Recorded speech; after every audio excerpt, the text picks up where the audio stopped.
The SKX has been a fan favorite amongst the watch enthusiast community since its release in 1996.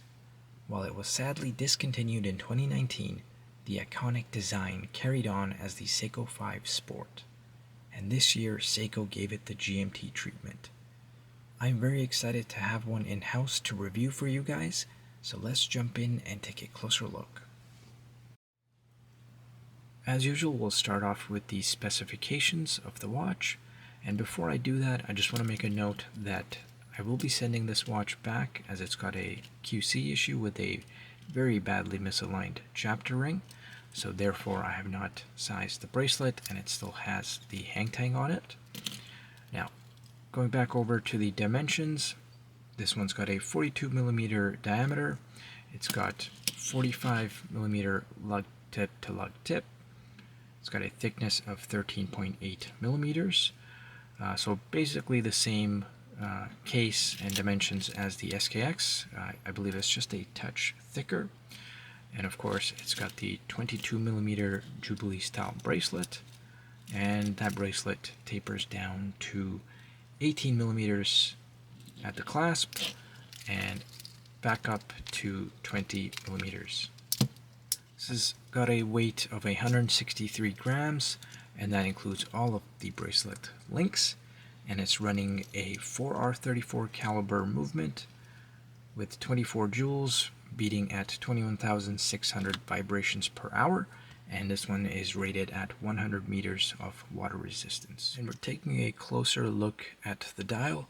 So the first thing to note is that, as with most Seiko divers these days, the chapter ring is misaligned pretty badly in this case. The 24 on the chapter ring, as you can see there, is too far clockwise, and it still amazes me that a brand as massive as Seiko has not figured out this quality issue. But now let's take a look at the rest of that dial, because it does look very nice indeed. The dial color is a lovely burnt orange. It is surrounded by that slightly lighter shade of orange on that misaligned chapter ring. The indices are framed in black, but they don't really have a lot of depth to them, as you can see, and we've seen this before on the SKX models, of course, and the 5KX. Now this is, with these newer models, Seiko uses this trick to make it seem like the indices are applied, although they really appear to be essentially printed. Now I may get some hate in the comments for saying that, but these indices just don't have enough depth to them, and those surrounds and the depth of the lume really needs to be taller, so it needs to have a thicker application for it to look more appealing and more expensive. The hour and minute hand are the classic SKX design with the arrow minute hand and syringe hour hand with a polished gold finish. The seconds hand is polished silver on the needle and black on the tail end with the loomed lollipop. The GMT hand is all polished black. You know, I would really love to see some silver polished hands and indices on an orange watch, but maybe that's just my personal preference. I just get bored of black, as it's usually just a plain finish without any kind of an interesting detail.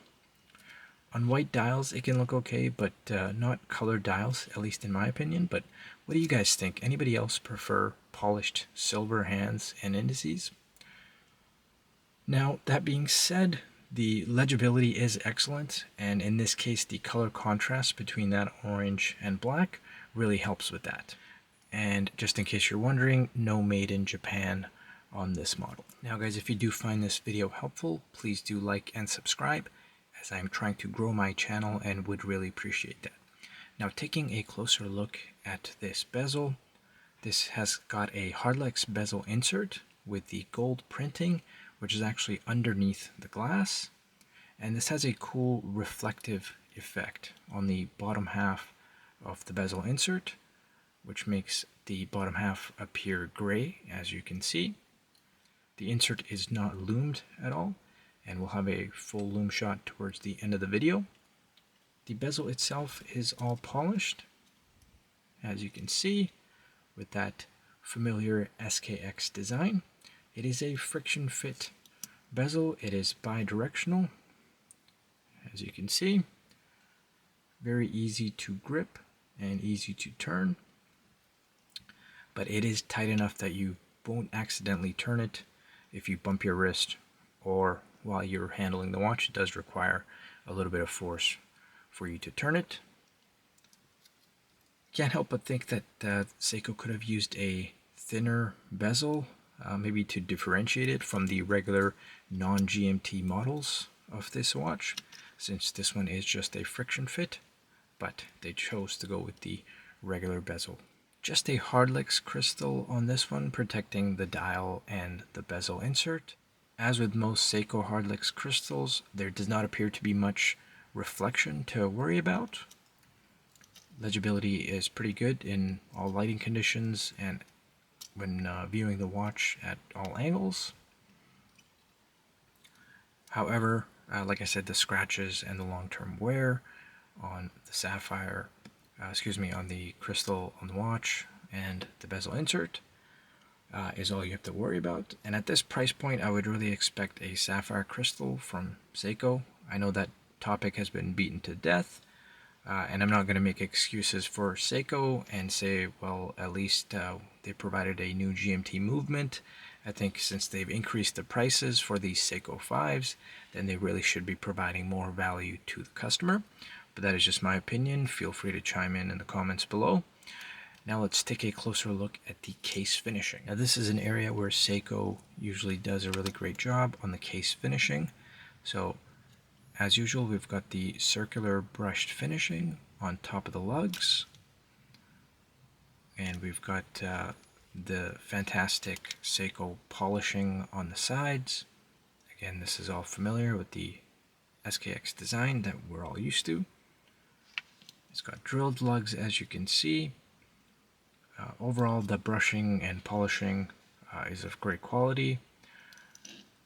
And when I turn over to this side, we've got the crown on this side, and again, fully polished on these sides with the crown guards, and then some polishing on top of the crown guards also. Exhibition case back, and it's got that new GMT movement for you to see. Now let's take a look at the functionality of this new GMT movement. So it is a push-pull crown, and in the first position, in one direction, it adjusts the GMT hand, as you can see, and in the other direction, it allows you to adjust the date. And when I fully pull out the crown, it hacks the seconds hand and allows you to adjust the time. Now let's take a closer look at this bracelet. So this is a different Jubilee style bracelet than the one we've seen on the SKX. So let's start off here with the end links. End link fitment is good, but not perfect. You can definitely see that spring bar through the gap there between the case and the end link. End link is, however, solid in this case. The previous iteration of the SKX was a hollow end link. And we've got solid links all the way through. Even the polished center links are all solid. Again, those were hollow in the original SKX version. The tapering of this one does only go from 22 to 18 as opposed to 16.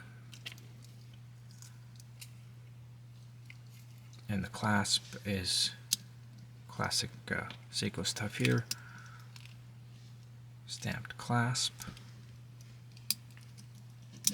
with the 4 micro adjustments, which is nice. Taking a look at this side, and as you can see, it's got the split pins holding it together. Feels pretty good. Doesn't feel sharp. Feels nice and smooth on the back. So like I said, I haven't sized this for my wrist, but it feels pretty good quality It doesn't feel like it would be uncomfortable. Most Jubilee bracelets tend to be pretty comfortable. The only thing wrong that I've found with some cheaper watches is they might be a bit sharp on the edges, but that doesn't appear to be the case here. Let's check out the articulation. So the first link, female end link, you could, hopefully the mic is catching that, a little bit of a squeak from that first link, but it does articulate nicely, and it of course is a female style end link, so there's no protruding part that would make the lug to lug longer, which we've already looked at. Let's check out the articulation between the links. So decent enough. Seems okay. So it does fold over nicely and articulate, which would mean normally that it would drape nicely on the wrist, which is always a good touch.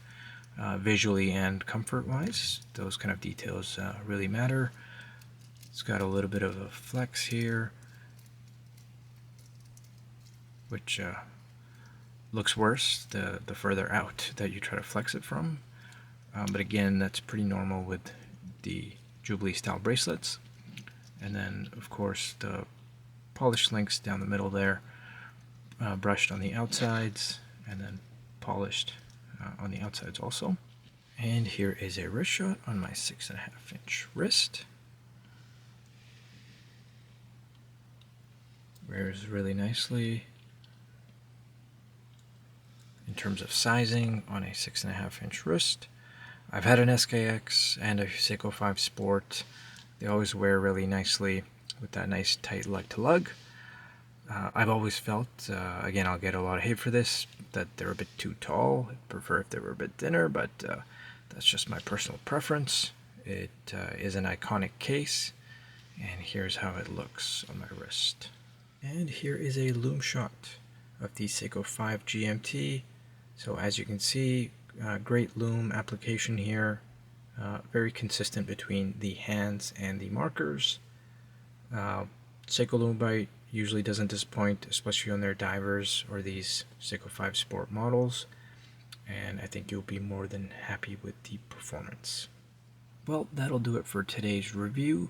What do you guys think? Is this the new value proposition king with the GMT movement, or does that not matter to you? I mean, my personal preference, I don't really care for the second time zone on my watch. I'd rather have a proper diver with 200 meters of water resistance, but this is definitely a cool watch. I love the dial color. I love the bezel insert design. I love that reflective effect that they have achieved here. Looks really cool. And of course, it's on a Jubilee style bracelet, which I always love to see. I don't know, what do you guys think? If you found the review helpful, please do like and subscribe, and I'll catch you guys on the next one.